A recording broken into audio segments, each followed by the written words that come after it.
Hello and welcome to Be Indie Now, a podcast about independent game development. I'm your host, Tobiah Marks, and with me today is Corey Cole. Hi, everyone. So, Corey, why do you make games? Oh, why do I make games? I've been a gamer all my life. I played board games as a kid. I was a chess player in junior high, a bridge player from college on up to the present. In fact, I just recently had a 75% game. That was my big win at bridge, Life Master.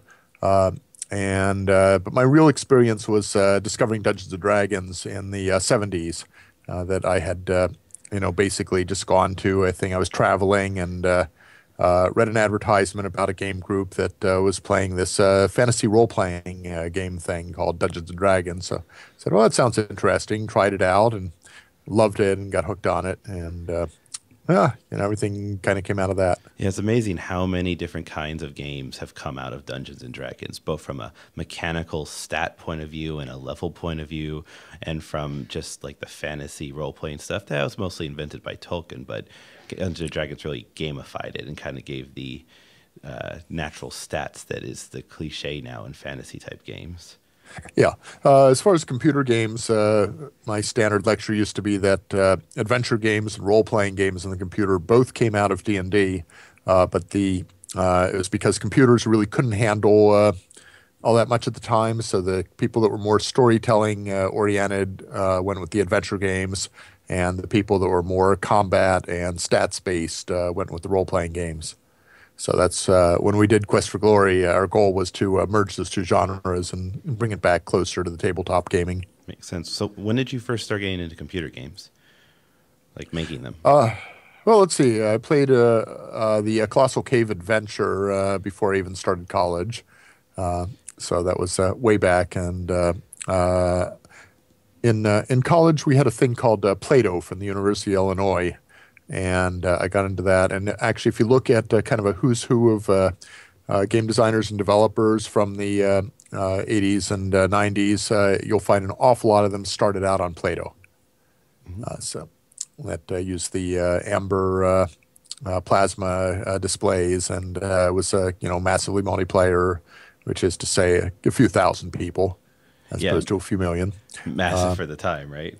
Yeah, massive for the time. And basically let people do a lot of stuff. And it was very graphically oriented. Play-Doh was designed for computer-assisted instruction, and so it had great graphics and pretty good sound and really good interactivity. And those are all the same things you need for games. So were you into the design aspect? Were you doing the coding? Were you doing kind of every hat back then? I was mostly playing them. This was during college, and then I decided to try designing a couple. I did simple stuff. I did a tic-tac-toe game and a blackjack game, and then there was a political science simulation called Internation Simulation I tried to do as a formal project, but unfortunately, I got on the bad side of one of the sysops at University of Illinois, and he somehow decided I was trying to hack the system and kept chasing me down and closing down all my projects. So that was the end of that. Oh, that's unfortunate. I guess the computing power, you really had to rent it back then, huh? Yeah, well, that was through school. I mean, I wasn't paying anything, but they like to have control of it. They they really saw their system as a serious educational system, and the games were kind of interesting, with sort of an unfortunate offshoot, and they took away too much processing time from the instruction. Mm-hmm. So then, what did you do after school? I'm sorry? What did you do after you graduated? Let's see. Well, actually, the year before I graduated, I spent a year working at GIAC Computers up in Canada. Got a amazing opportunity to go up there and work for Canada's major computer company that was just starting up at that point. Did banking systems and inventory systems and stuff like that. Went back and finished my degree and got a job programming intelligent computer terminals for a while and a lot of banking stuff. Then the games started coming out like Wizardry and was the Apshai, I can't remember the full title. It was the early RPGs, and I said these are really cool. I got to get into this. So I started making a serious effort to I moved up to Silicon Valley, San Jose, and tried to get into game companies. Like But what time frame is this? Like what year? this would have been early Approximately 80s, early 80s. early Okay. early to mid 80s. And didn't succeed at that time. I actually did word processing and desktop publishing systems at that point. Uh, but I also Yeah, met a people lot of think the friends. industry is hard to get into now. It was probably just impossible back then. The amount of people, the amount of jobs available full time making games was Yeah, I so think few. most of the companies were garage shops and so on. I talked to, I think it was Activision or SSI and a couple of those companies that were just starting up and basically said, I'm interested in going to work for them and didn't really get an answer back. And, in hindsight, I eventually realized that these places that I was thinking of as the big game companies were probably basically garage shops with just a few people working for them. Hmm. So they weren't really looking to hire a programmer that didn't have game experience. I remember in college, or a couple years after college, actually, that writing a letter to TSR saying that I was that Dungeons and Dragons, was like the centerpiece of my life, and I sent him some printouts from something I had done for like a monster generator and a treasure generator and so on under CPM, totally non-graphical, and said, I'd really like to help you bring Dungeons and Dragons to the computer, and just kind of got a no thanks answer. But again, looking back, I could see, I was fanboy there. I didn't really come across as serious, Hmm. and and they weren't all that professional either at the time. So my big breakthrough was actually as a result of that first gaming experience of the gaming group in Chicago where I was working at the time. Uh, I started going to science fiction conventions because I had heard they had gaming there and D&D in particular. And that because I'm also into music, I've played folk guitar and so on since I was a teenager. Uh, I started getting into the movement called filking, which is science fiction, fantasy oriented folk songs, and met a lot of people through That sounds that. like a cool group. That's something I need to search for after the show. Oh yeah, yeah, it's a lot of fun. There's a whole folk singing community, and eventually, it's never really been professional, but there have been some semi-professional publishers doing albums. There's a science fiction author named Julia Eklar who actually started out as a teenager in the folk community, and through the science fiction fandom, and that enabled her to break through and eventually become an author, with, of course, a lot of hard work on the way. Yeah, sounds really cool. But one of the people I met through Filking was a lady named Carly Hoxdaughter, and she was an artist and an animator who had been doing contract work for Sierra Online. And she said she had been in a strategy meeting with Ken Williams, in which he said, well, Sierra prior to that had published Ultima 2 and I think Ultima 1 and 2 before Richard Garriott decided to start Origin Systems. And Ken Williams said, okay, well, we're number one in adventure games, but we need to get into role-playing games. So we need another Ultima-like game. So he told Carly they were looking for a, what was it, award-winning tournament level something or other, dungeon master. And so, I talked to Lori about this, and we kind of laughed at it and said, well, that phrase makes no sense whatsoever. But all the words individually, I can say, well, let's see, I won a Dungeons and Dragons tournament once, and so that makes me award-winning. And I've been a dungeon master, and I've done dungeon mastering for conventions, and so I guess. And I had publication because I had done a thing called Tower of Indomitable Circumstance, which is a role-playing scenario for D&D like games. So I went up to Ken and very confidently said, "Oh yes, I am your professional award-winning tournament-level dungeon master, and I'd like to do a game for you." And Ken was like, "Yeah, okay, fine. I got everybody at my company wants to be a game designer, all the artists, all the programmers. Why would you be any better?" I said, "Well, among other things, I've been a professional programmer for 10 years, and I know how to talk to the programming staff. And my latest project was this desktop publishing system on the Atari ST, and all of a sudden, kind of the tone of the phone conversation changed, and Ken said, "Oh, the Atari ST." And what I didn't know was that Sierra had signed a big contract to port all their games to Atari ST, and they had only one person in the house who knew anything about it. Oh, And it was, nice. So and that was Bob. Yeah, that was Bob Heitman, one of their lead systems programmers. you just lined up perfectly with Yep. your secondary skills and primary skills matching up for exactly what they needed. Exactly. So I did not get the opportunity to pitch my own game at that point, but they did hire me as an Atari ST programmer. That's cool. And then a couple months later, Laurie came by, and we had a meeting with them, and we pitched the concept of Heroes Quest. And I did a marketing-oriented thing that rather than saying, "Okay, this is going to be an awesome game," I said, "Okay, here's how we can make this game with your tools, with the adventure game tools, and here's why it will appeal to people who like his hero adventure games. But here's also what differentiates it and makes it unique." And so I talked as a marketing person rather than a gamer, and that sold them on it. Cool. So how many years were you there? I started in '88. 89 is when we started and finished Heroes Quest.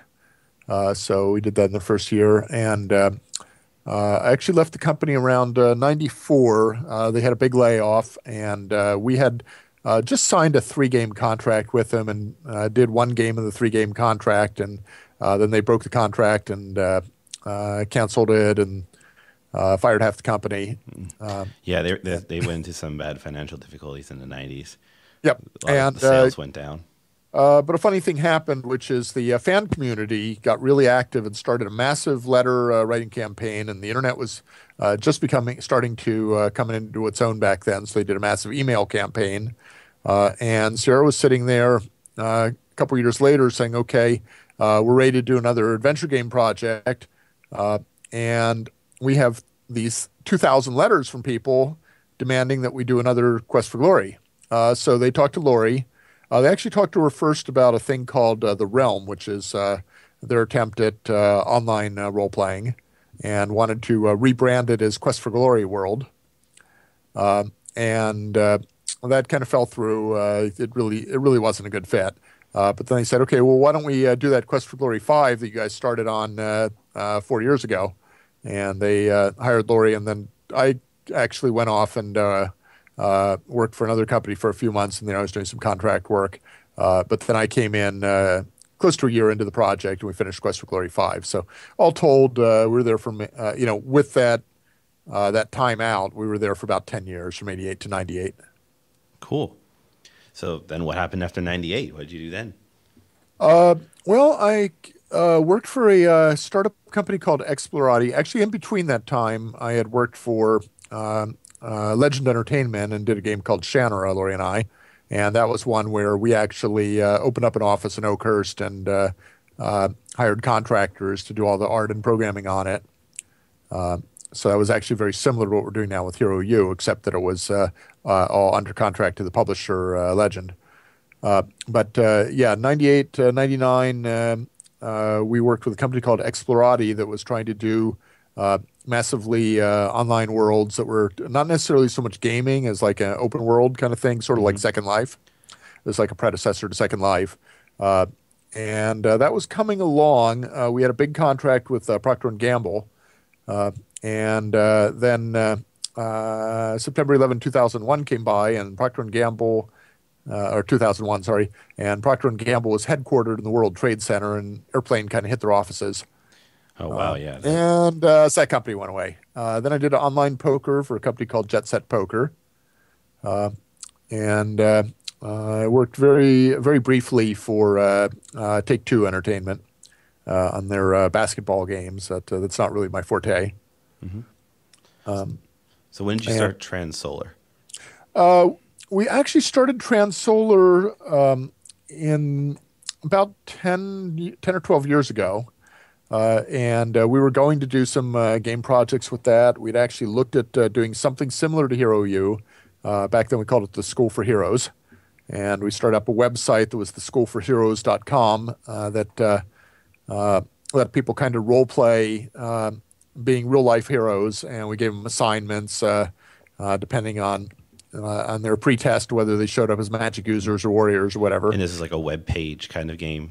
Yeah, it was a whole website. It was all done with Laurie and I role-playing the teachers, mostly Laurie. and answering people's assignments and so on. And that was fun. The problem was it was totally time consuming on our part because we didn't have any way to scale it. Yeah, I mean, if you're like actively dungeon mastering it for people, you can't scale that at all.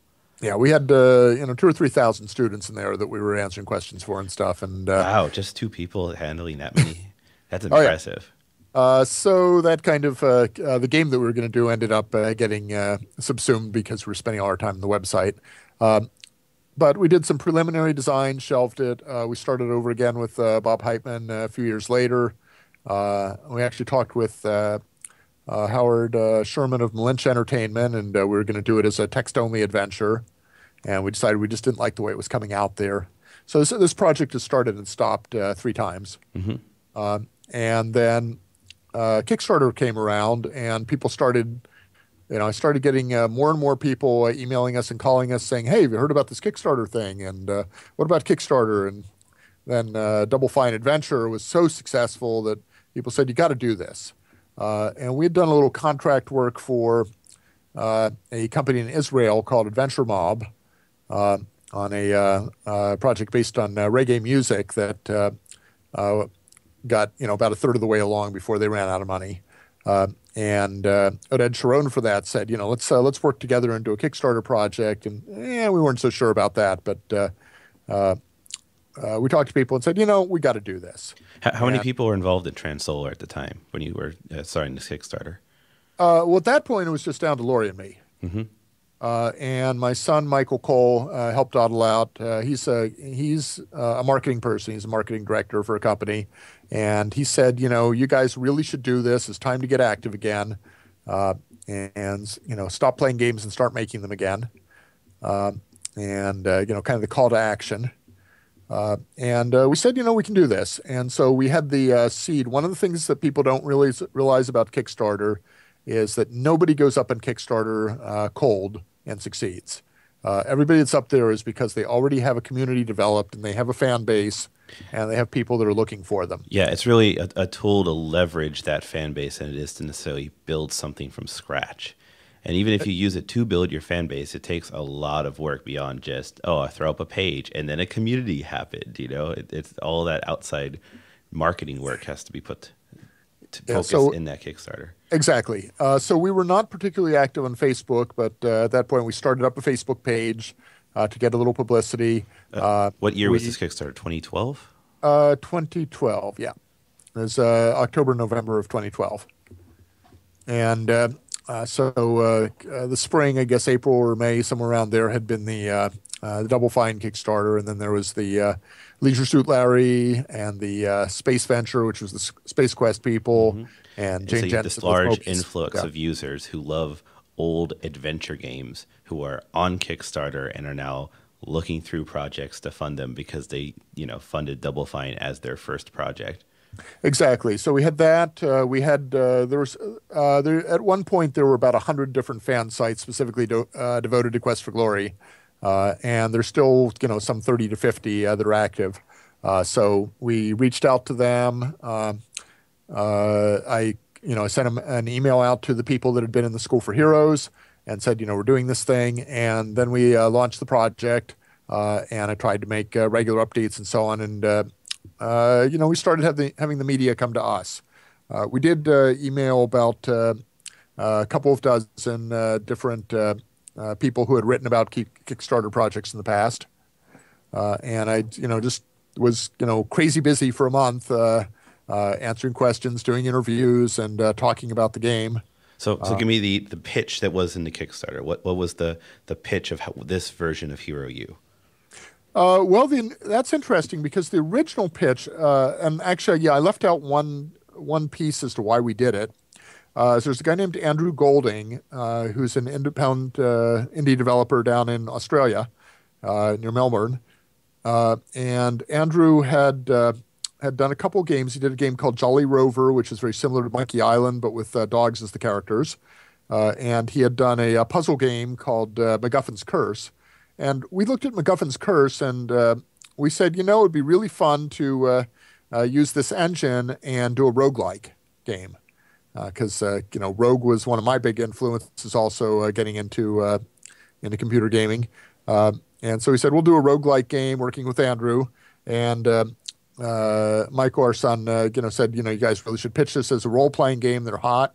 Uh, so we went up and put that pitch up, and we discovered we had very little leverage. That people said, well, all well and nice for you guys to talk about role-playing, but we think of you as adventure game designers. Now, Lori and I have never thought of ourselves as adventure game designers. We've always thought of ourselves as making role-playing games with a big, storytelling and adventure aspect. Mm-hmm. So we had to actually rebrand mid-campaign and say, okay, rather than being a role-playing game with some adventure game elements, we had to say, okay, this is like Quest for Glory. We're making an adventure game with role-playing elements. Yeah, it's weird. It's like they're basically the same genres. It's just the level of storytelling versus stat balancing gameplay is what defines those two. Yeah, and as far as we're concerned, there's no real difference. A good role-playing game as developers, there's basically no difference. But like as consumers, there's adventure gamers who hate role players and vice versa. They really want to label a game. So if it rides that line too much, it's awkward for marketing reasons.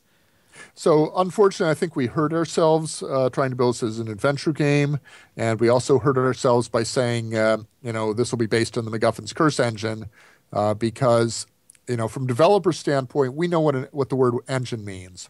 From a player standpoint, you say we're using the MacGuffin's Curse engine. They hear we're going to make another a sequel to MacGuffin's Curse, and that all they can see is, okay, you'll have the same kind of gameplay, and the people that were the core fans for Sierra really, weren't necessarily interested in the puzzle game gameplay. Now, I've been breaking trends and traditions my whole life. So one of the things I did at Sierra when Sierra went through the phase where Ken Williams decided that, okay, we've got the adventure games, we've got some role-playing games, now we have to do educational games, is I proposed Castle Dr. Brain, a puzzle game. And that used the Sierra adventure game engine to do a pure puzzle game. And the people that played it, a lot of them were the core adventure game players, and they enjoyed Castle Dr. Brain as an adventure game. But it doesn't really feel like an adventure game. It feels like a puzzle game. So, to us, these lines that marketing people put out and say this is an adventure game. Yeah, I mean, like all game. Labels, right? They all get kind of merged together after a point. It's not really. There's very few games that are clearly not a certain category, right? They kind of fit into a range of 3 or 4 categories. Exactly. So we don't like to talk about a game as being an adventure game. We like to talk about a game as being fun, immersive, challenging, make you think, fast reaction time, whatever. So we look at more what's the gameplay like. So you talked about this rebranding. Was it simply we changed our messaging in a marketing point of view, or did you talk different aspects of the gameplay? Like, did the idea of what the game was going to be change mid-campaign, or was it just the way you were describing it? It was mostly the way we were describing it and where the emphasis was. So we're still making much the same game we were, but there we did make some changes. One of the major changes is that our audience, basically the people on the Kickstarter, were saying, well, it's really cool you guys are getting back in, but this doesn't look like a Quest for Glory, and I'm not sure that I'm going to enjoy this game because it doesn't look that good. So we ended up, going to a graphical look that is much closer to the Sierra Adventure games.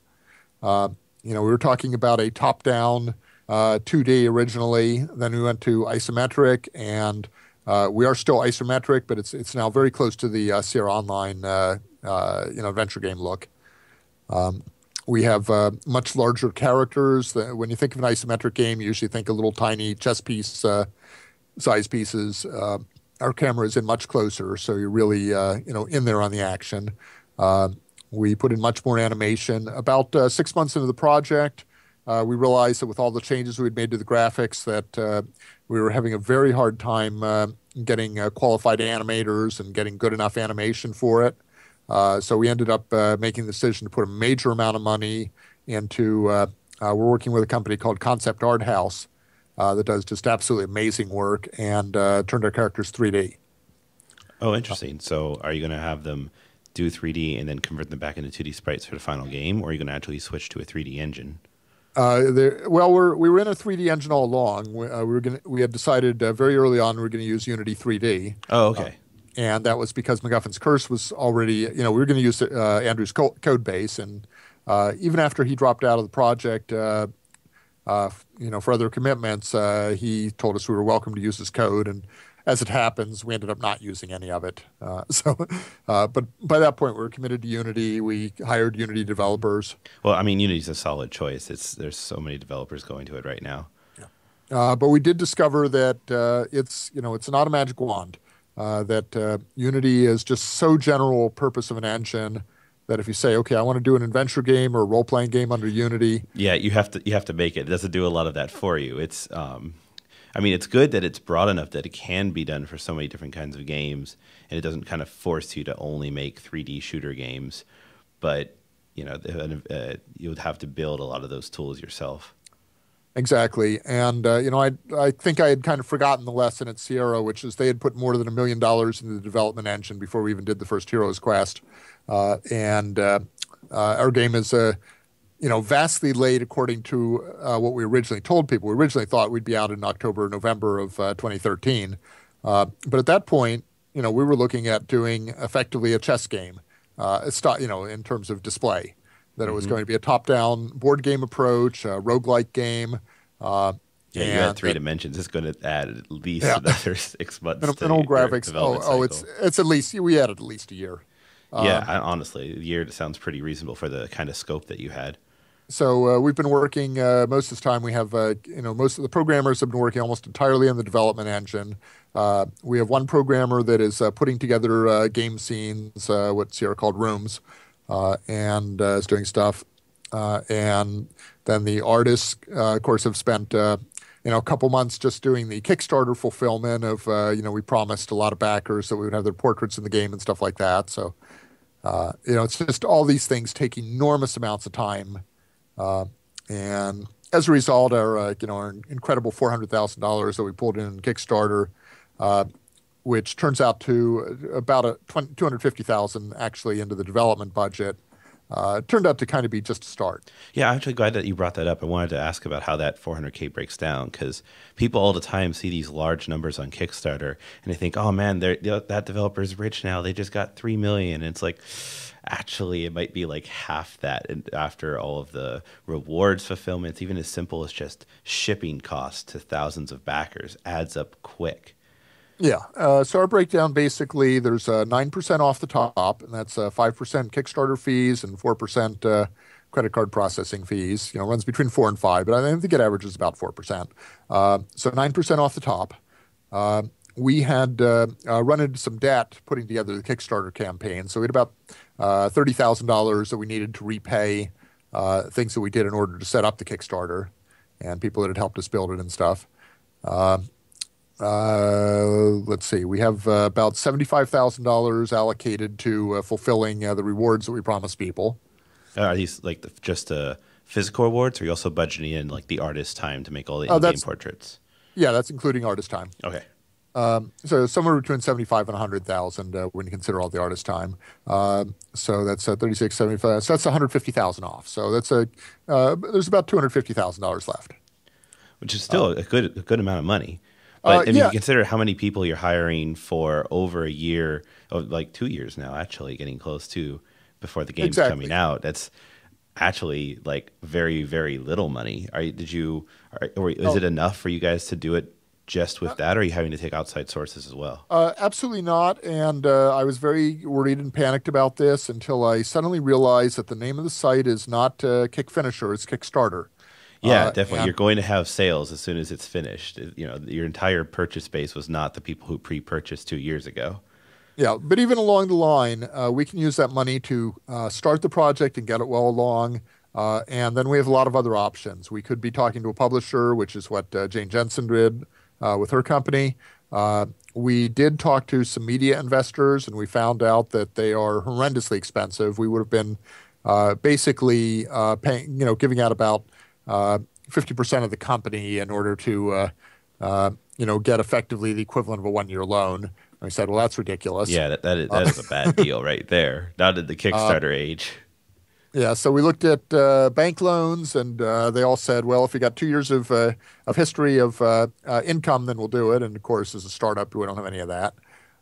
So we ended up saying, well, we've got this house we're living in, and we've built up a lot of equity because we've lived here for a long time. So we actually went out and got a home equity loan, and we're now funding the rest of the game ourselves.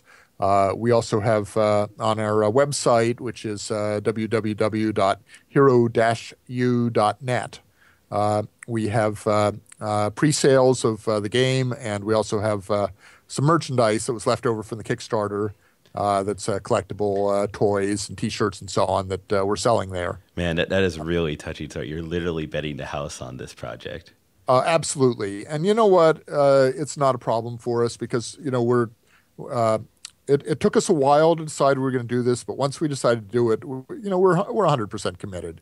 We're not going to go out there on a site like Kickstarter and promise people a game and then change our mind a year or 2 years down the line. If it takes us a year or if it takes us 5 years, the game's going to get done. It's just a total 100% commitment, and putting up our house as equity for the game, that's just part of that commitment. Well, I mean, You know, you got thousands of funders on Kickstarter and 400K. Like, this isn't just, oh, this is a pet project I'd really like to see. There is definitely a huge demand out there that people want to see these kinds of games exist. They want to be able to buy them, and they're willing to pay for them. So it is a great time to actually just dive in and, go the full-time indie route. Yeah, I mean, we have to believe that if we got 6,000 people that support us in Kickstarter, then there have to be at least 50 times that, at least 300,000 people Yeah, that want to see the game. that's really just a month of sales, right? Yes, It, exactly. it's a month of your initial sales when the product doesn't even exist.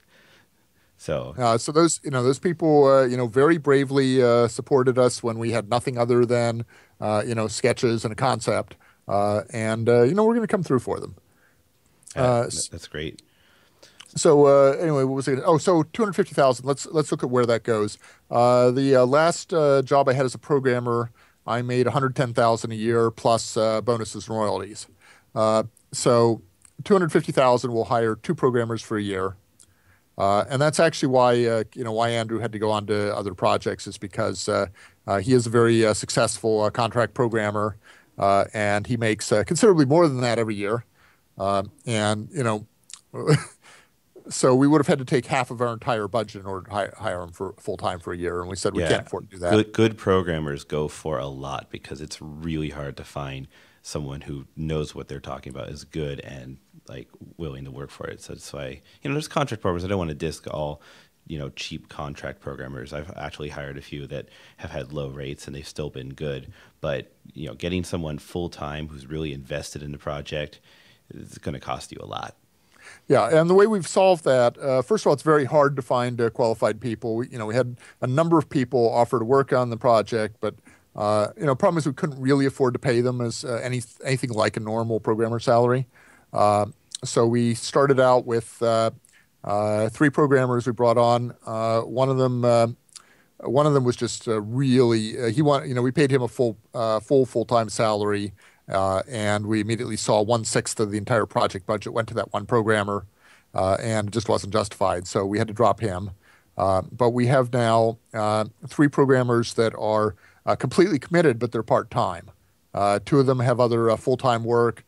One of them is partially on disability and is able to work for a lower rate for us. So he's working at way below normal salary, and he also is somebody we work with at Sierra, so we know he's really good. So I was going to say, how do you find these people? Are they just friends that you've met? If you look at the way since this is a program for indie developers, if you look at the way most indie developers start out, they have been working for a major game company or several major game companies, and you make contacts over the time. And a lot of times you go back to people that you either worked with or know from the company, or you talk to them and say, okay, you know anyone who's good at Unity and stuff like that. And so, the one guy basically, all the three programmers we have on the team now came to us and said, you're doing this really cool project. Can we help you out? So how many people are on the team now in total? We have a dozen people on the team. We have Full on Lori. studio. That's a pretty big side, as I say, for indies. It is, but everybody is part time. We have one artist who is close to full time, and one programmer is close to full time, and everybody else is putting in what they can manage in between their other contracts and day jobs. So they might put in 10 hours a week or something like that. And that obviously is a delay to the project. Right now, we have several team members, including Lori and myself, who are not taking any salary at all. We are basically tracking our hours and saying at the end of the project, when we start shipping this and making a profit, then we're going to get back, a higher rate than we would have been able to pay during it, and in addition, getting royalties. So we've got several of our developers are working those terms, and Lori and I took our last check at the end of last year. So we basically got income for a year, and then we're now working out of our pockets, and everything that loan is paying our bills, and then we're loaning money to the company to the project. So it's we would actually, without the contract with Concept Art House, we would actually still have a little bit of money in the bank, but that's $100,000 worth of animation, cuts into the bottom line pretty well. Yeah, totally. So when is the game coming out? You said July? I'm sorry, when are we coming out? Yeah. When it's absolutely ready and solid. It will Well, not be that's definitely a good answer. But when do you hope to have it finished? Are we talking like a couple months? Are we talking another year? We're talking the end of the year. Okay. We're really, really hoping it will not stretch out into 2015 because we can't afford to do that. We'll have to find another funding source if it goes that late. But we're looking at basically October, November timeframe this year. And if it's not ready, we're not going to push it out. We had problems a couple times with Sierra. Two of our games, Quest for Glory 2 and Quest for Glory 4, went out the door with insufficient testing, and we really had to scramble to fix them. I see. You're bringing up exactly what I was about to bring up next. Like, when are you going to get people actually playing it and testing it to know when it's ready and get feedback? I mean, it has to be in that kind of beta state, right? Just kind of really exactly. Yeah, it's going to probably get 2 months of beta in a close to final version, but we will start alpha testing as we have betas. Right now, it's interesting because a lot of work has been done in the game, but there isn't much we can show people, and part of that is, we don't really want to give away spoilers and stuff, but the other part is that we're building this up in layers. So we've got the design, we've got we've got kind of a lot of stuff done to pencil sketch. Then from the pencil sketch, we've gone to color. We're actually doing some of the environments. Everything's mapping to 3D, but most of it's 2D backgrounds and 3D props. But we're now also doing some of the backgrounds in 3D also for some of the more role-playing type, the dungeons and the catacombs and so on. So what do you think is the biggest thing that's changed about the game since the project's been funded?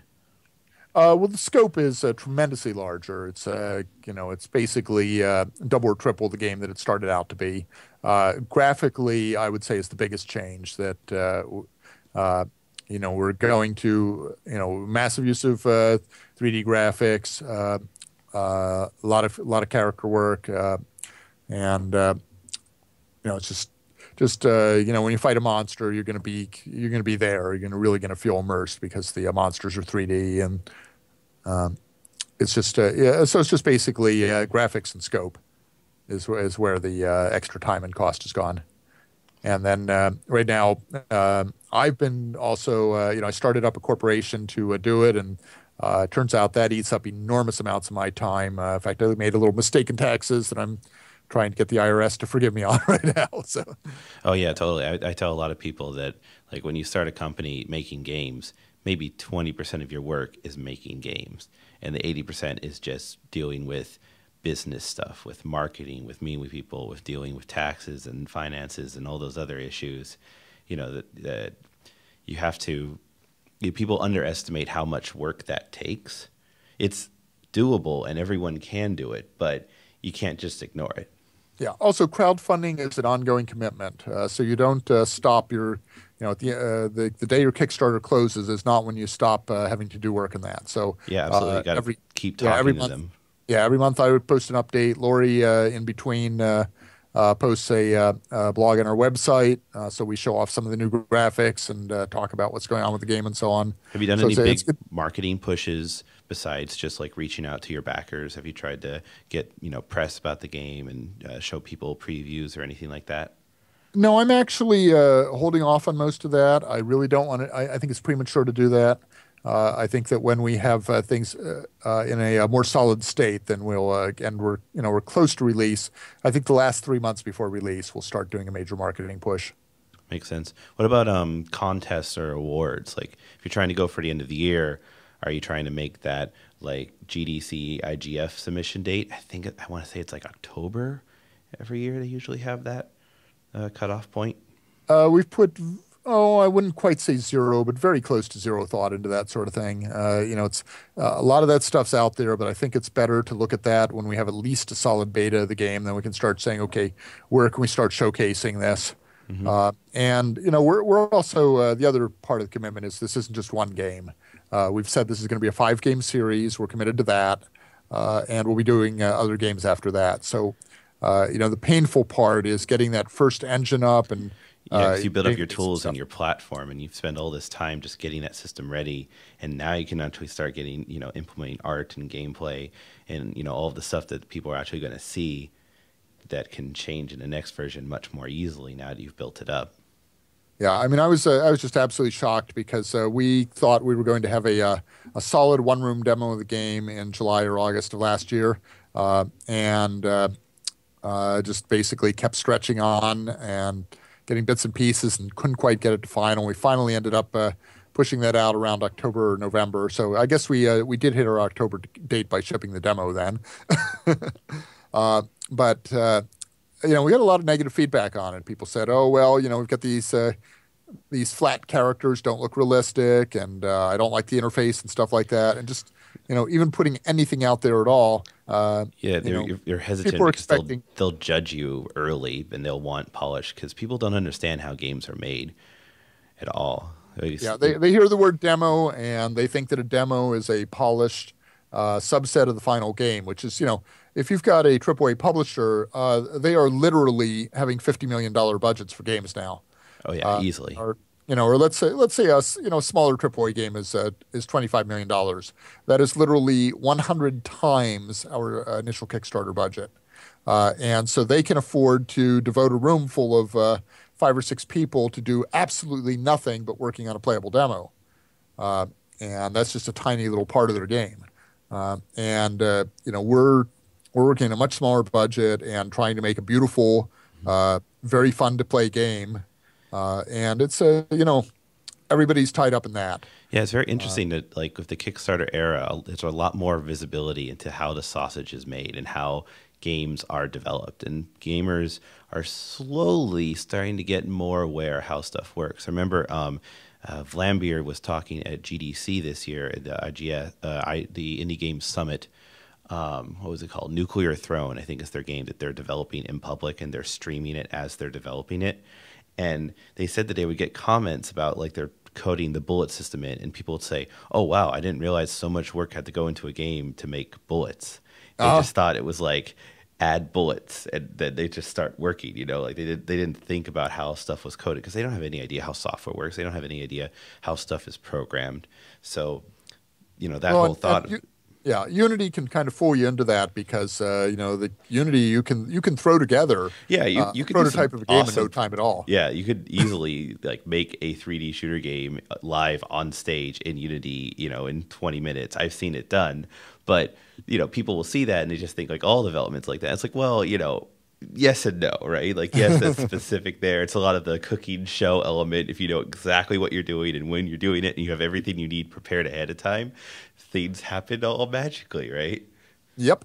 Actually, cooking show is a pretty good analogy for And that. especially for something like an adventure game where you've basically got we have probably about 100 scenes in this game. Yeah, it's It's just about writing, and writing is so slow.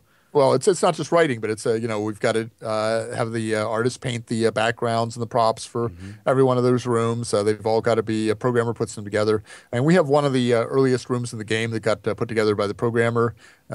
I played through a couple nights ago and said, our character Sean O'Connor is still walking through the desk there, and that's gonna, that you make everything else in the game wonderful when you put that in. People say this looks like crap. Uh, so it's just every little detail has to be perfect in order to make a really great game because any detail can destroy the immersion. And that's why it just takes hundreds of hours to get anything in. Yeah, absolutely. But sounds like you're thinking about stuff and you're going to do it all right, and I'm really excited to see how the game shapes up and what the final version is going to look like when you get playable. Yeah, we're thrilled that we got some such amazing music from Ryan Grogan right at the beginning of the game. He was Andrew introduced us to him, and he was willing to work for a price we could afford. And since then he's gone on to win some major Australian television awards for his music and so on. He's just incredibly talented composer. Awesome. And that's quite a change for us because on most of our games, the only exception is Quest for Glory 5. On most of our games, we don't get the music in until the last few months of the project. Yeah, a lot of producers just ignore it because they'll just throw it in afterwards. It's just an MP3 file. I can tell you we've been in despair about every game we've ever made. I mean, every Quest for Glory, Heroes Quest, we thought was just terrible up until about a month or two before it shipped. Because it just, they don't, it looks bad, doesn't feel right. And then you get those final details in, and the music layer comes on, and all of a sudden the music brings the game to life. And all of a sudden you say, oh my God, we've got a game. So this game we're actually, is really coming together well. But I have an enormous amount of writing work to do. I have a tremendous amount of writing that, should have been done 6 months ago in some shoulda, woulda, coulda world. And in practice, I've been paying bills and figure out where the next checks are coming from and doing taxes and writing updates and stuff like that. So my time has not been going into the writing. Laurie, meanwhile, is, we had an art director early on who dropped off the project about the same time as Andrew. And so Laurie has ended up doing most of the art direction herself. So that's where, 70% of her time goes into that. So it's really hard for us to find the time to write. Mm-hmm.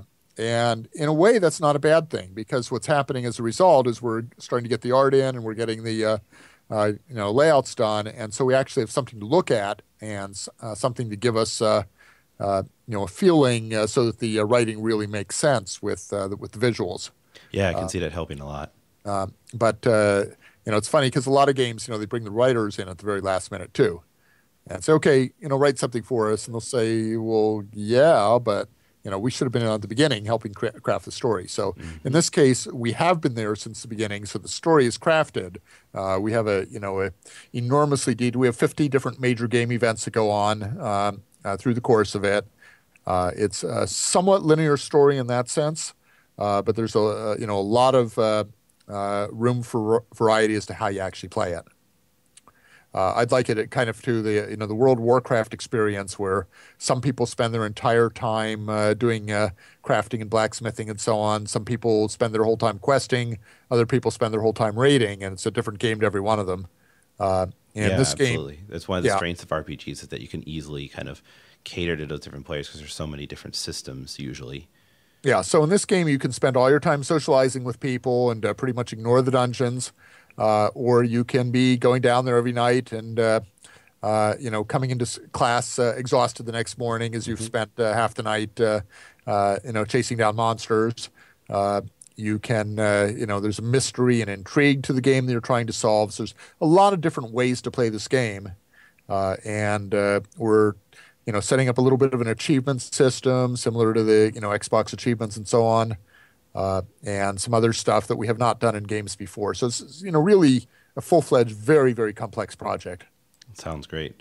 So imagine I have a time machine and I can send you back to, say, right before the Kickstarter campaign starts, but you only have 30 seconds. What do you tell yourself? I tell myself you are absolutely insane to do a computer game and go back and take the D&D module that I did in the 1980 and revamp it for Pathfinder and start publishing books instead of a computer game. oh, that's sad. But but I mean, it's absolutely awesome to be here with what we're doing. So yeah, I would definitely say, okay, our core audience is the Sierra gamers. You want to pitch to them, make it a game that they want to play, uh, and actually, I mean, the main thing is before I even did the Kickstarter, I would have borrowed more money, and I would have spent 2 months putting together the prototype of the game and the visuals so that we could go into that Kickstarter and Hmm. say, here's what the game is going to look like, and here's how it's going to play. So we went in very naively, basically trying to do the same thing Tim Schafer did with Double Fine Adventure, and said, okay, we want to make an adventure game, and we're famous adventure game designers, and it's going to be a lot of fun, and you want to support us. And that's not enough pitch today. Yeah, definitely. You're kind Can't of can't do that now. no. They people want to see a bit more. They kind of want it to be like at least 30% of the way there, kind of thing, or at Yeah, least one of enough the where they can see the gameplay. yeah one of the consulting projects Lori started on and then dropped off because we did our Kickstarter has actually just done a successful Kickstarter, and that's Earthlock Festival of Magic, and they put in 2 full years of development before they went on Kickstarter. Hmm. So I It don't think you makes need to go sense. that far, but I think having a solid prototype really is what you should have up there, and do it in your spare time. Keep your day job, get together with your friends for artists and so on, Hmm. and get together a really nice looking prototype, and then do the Kickstarter. So that people, are supporting something they can believe in and something instead of a pipe dream. But we're gonna deliver because our reputations are on the line, and our pride and our belief. We have always finished what we started, Hmm. and that's gonna happen here. Yeah, really good advice. Well, speaking of spare time, I always like to advocate that you got to spend at least a portion of your spare time playing games as well, because you have to know what's out there. You know what people are currently playing, know the design lexicon of what different mechanics are, what works. So it's important as designers to play the games that are out there as well. And you can get kind of caught up, busy with taxes and building your own game, that you can ignore games for a while. And I think that's a mistake. It's, at least to an extent, right? You can't be wasting time. For myself, I've been playing through The Walking Dead season two. We're only 2 episodes into it, but it is one of my favorite games. It was, I think, when did the first one come out? 2011, 12. I forgot. No, it may have been later than that, but it was my favorite game of that year that it came out, and so I'm really excited about season two. It's already amazing from a gameplay point of view. They've streamlined it. They've made it a bit more, I'd say, adventure-y and a bit less gamey, because they kind of threw in these like action moments and these game moments in the first series. I think because they were afraid that they would be too story focused and people would complain that it's not really a game or some silly thing like that. And so for season two, they know they already got the fan base, so they're diving way more into story elements. And for that, it's less challenging. But the Hmm. reason why I play The Walking Dead is not because it's a challenging game. It's because it's a really immersive world and a really good story. Well, I can tell you one of the nice things about being an indie developer is that you have a lot of control over those decisions. So being afraid of how your fans are going to react is not the right thing to do. You really have to make a game that you want to play, and that was our mantra all through the Quest for Glory series. As we said, we are making games that we would enjoy playing. Hmm. And that's that was the key to it, because we were not adventure game fans. We were role playing game fans. And here we were at Sierra, known as an adventure game company.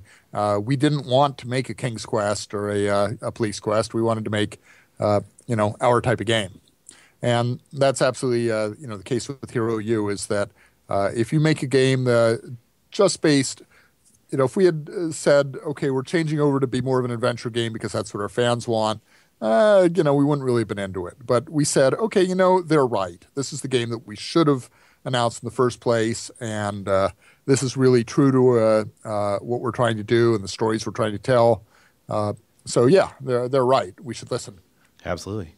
So, So what games have you so been with playing? Telltale, I actually played a couple of the early episodes of their Tales of Monkey Island, Hmm. uh, and that was kind of fun, but felt a little restrictive.